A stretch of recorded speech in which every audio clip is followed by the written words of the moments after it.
Good morning. Hope everybody is sheltering in place and not leaving so that we can get out of this situation sooner rather than later.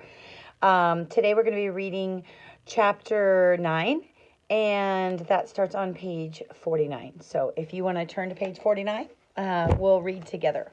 Your packets are due on the 31st.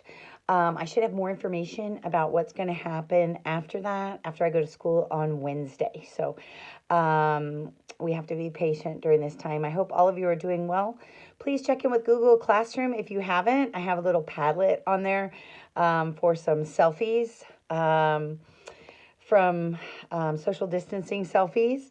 And I want to see how you guys are doing because I miss you. Anyway, I'm on page 49. Mahmoud, Aleppo, Syria, 2015. Through the huge hole that used to be the wall of his apartment, Mahmoud saw gray-white clouds from missile strikes blooming all around. He shook his head, trying to clear the ringing, and spied his little brother Walid was sitting right where he had been before the attack, on the floor in front of the TV. Only the TV wasn't there anymore. It had fallen 5 stories to the ground below, along with the outside wall, and Walid was centimeters from joining them both. "Walid, don't move!" Mahmoud cried. He hurried across the room, his ankles turning painfully on broken bits of wall. Walid sat still as a statue, and he looked like one too. He was covered with a fine gray powder from head to foot, like he'd taken a bath in a dry concrete mix. Mahmoud finally reached him, snatching him up and away from the cliff's edge that used to be their wall. "Walid! Walid! Are you okay?" Mahmoud asked, turning him around. Walid's eyes were alive but empty. "Walid, talk to me. Are you all right?" Walid finally looked up at him. "You're bleeding," was all he said. "Mahmoud? Walid?" their mother cried. She staggered to the door of her bedroom, Hannah crying in her arms. "Oh, thank God you're alive," their mom said. She dropped to her knees and pulled them both into a hug.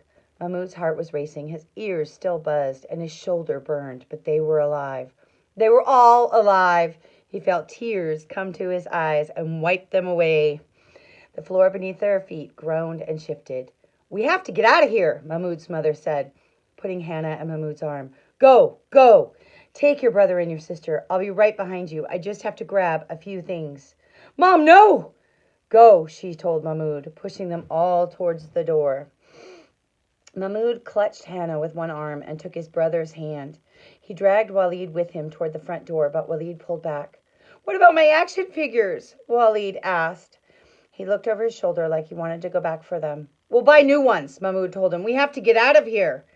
Across the hall, the Sarif family filled the corridor. Mother, father, and twin daughters, both younger than Walid. "What's happened?" Mr. Sarif asked Mahmoud. And then he saw the missing wall and his eyes went wide. "The building's been hit," Mahmoud said. "We have to get out." Mr. and Mrs. Saraf hurried back into their apartment, and Mahmoud carried Hannah down the stairs, pulling Walid behind them. Halfway to the ground, the building shifted again, and the concrete stairs broke away from the wall, leaving a 5-centimeter crack. Mahmoud grabbed the railing to steady himself and waited a long, breathless moment to see if the stairs were going to collapse. When they didn't, he ran the rest of the way down and burst out into the street. Hannah still in his arms and his brother right behind them.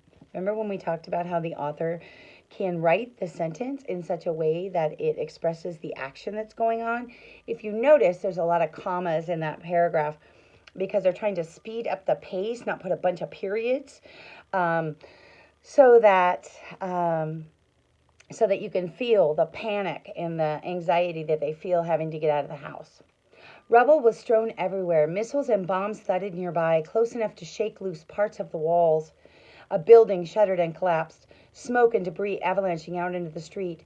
Mahmoud jumped when it fell, but Walid stood still, like this kind of thing happened every day. With a jolt of surprise, Mahmoud realized this kind of thing did happen every day, just not to them, until now. Everywhere around them, people fled into the streets, covered in gray dust and blood. No sirens rang. No ambulance came to help the wounded. No police or emergency crews hurried to the scene. There weren't any left. Mahmoud stared up at their building. The whole front had collapsed, and Mahmoud felt like he was looking into a giant dollhouse.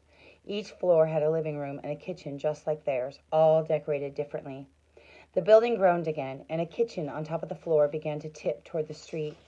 It collapsed onto the 6th floor, and then into Mahmoud's apartment and on down like dominoes. Mahmoud barely had the time to yell, "Run!" and drag Walid and his sister away before the whole building came crashing down into the street, thundering like a jet fighter. I know that's a simile there, thundering like a jet fighter, right? They are comparing the building crashing down to the sound of a jet fighter. When you compare two unlike things, using like or as, that is a simile. Safe on the sidewalk across the street, clutching Hannah and Walid, Mahmoud suddenly realized his mother had still been in the building. "Mom! Mom!" Mahmoud yelled. "Mahmoud? Walid?" He heard his mother cry, and she came out from behind the pile of rubble with the Sarah family, all of them covered in gray dust. She ran toward Mahmoud and embraced him, Walid, and Hannah. "We went out the back stairs," she told them, "and just in time." We're on page 53 at the top. Mahmoud looked up where his apartment had been. It wasn't there anymore. His home was totally destroyed. What would they do now? Where would they go? Mahmoud's mother was carrying their school backpacks, and she traded them for Hannah.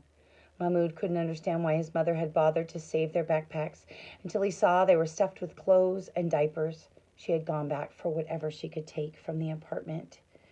Everything they owned was in those 2 backpacks.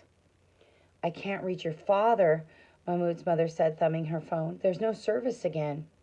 Mahmoud's father was an engineer with a mobile phone company. If the phones were out, he was probably working on trying to fix them. But what if his father had been hit by one of those bombs?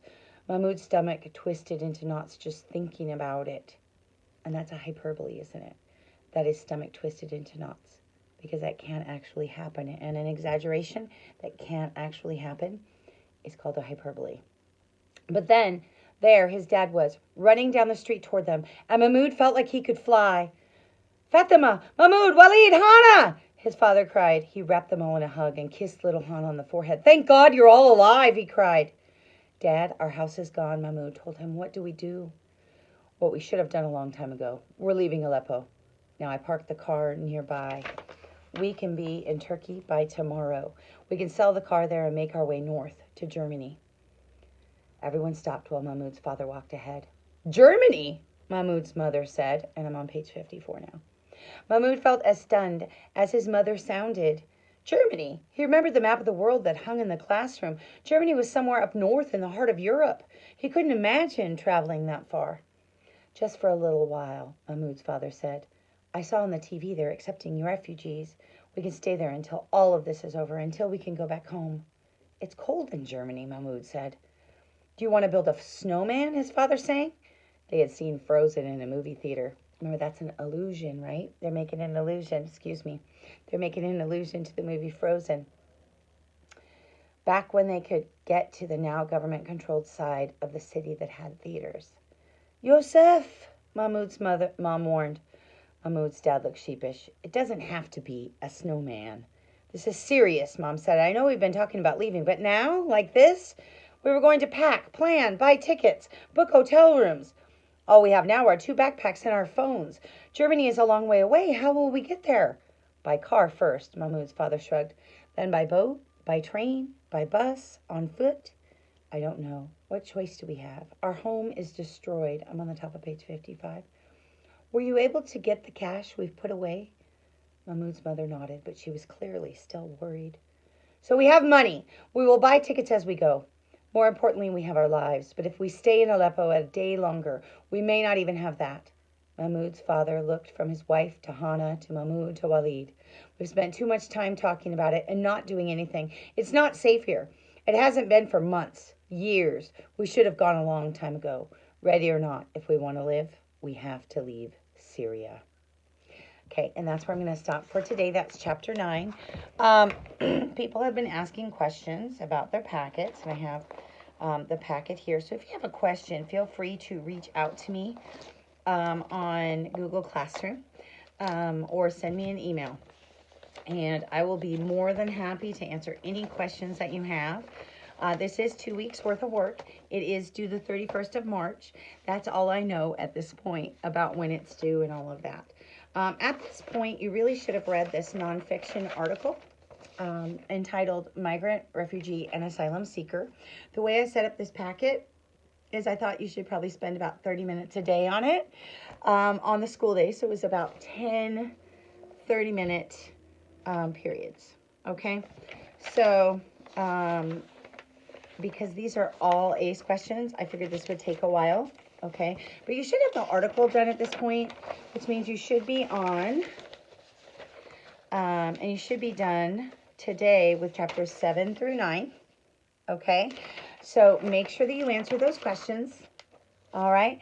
And then tomorrow I'm going to start reading chapters 10 through 12 to you.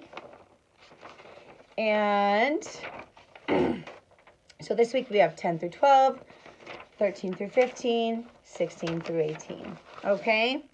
I'm reading a chapter a day, but tomorrow I think I'm going to read 2 because we should really be done with our nonfiction article at this point. Okay. Talk to you guys later, and I miss you terribly. Bye.